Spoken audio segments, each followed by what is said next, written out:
Hello et bienvenue dans cette micro-chronique. Confinement oblige, ça faisait longtemps que je n'avais pas eu le temps de vous parler BD et autres joyeusetés, mais il faut dire que entre Netflix et manger, on perd un peu le fil des jours. Et donc il est temps d'y remédier et je vais pour ce faire vous causer de Time Lost. Alors Time Lost, ça parle de quoi? Ça parle de nazis, de robots, de pom-pom girl, de dinosaures et de voyage dans le temps. Paru aux éditions Soleil, cette BD démarre avec un pitch farfelu digne des plus grands succès de la série B, mais finalement, ça marche assez bien.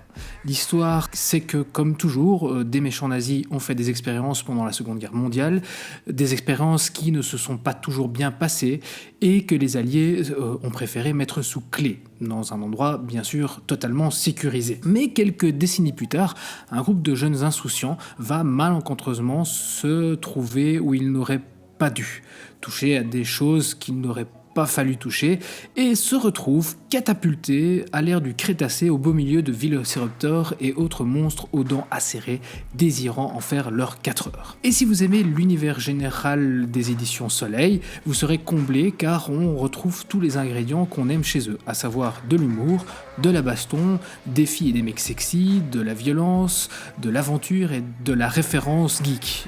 Entre Jurassic Park, Retour vers le futur et autres allusions à la pop culture, plus ou moins bien placées, vous serez servi. Il faut savoir qu'aux manettes, on retrouve Khaled et Sela qui officient chez Soleil depuis bon nombre d'années et qui ont déjà bossé ensemble sur, par exemple, les divisions de fer.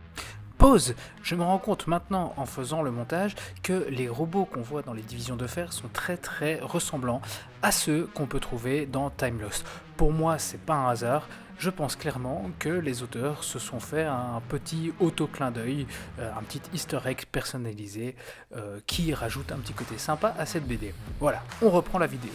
Et ça fonctionne du tonnerre. Le scénario, bien que pas ultra original, marche bien et les dessins sont franchement sympas avec des personnages charismatiques et visuellement forts.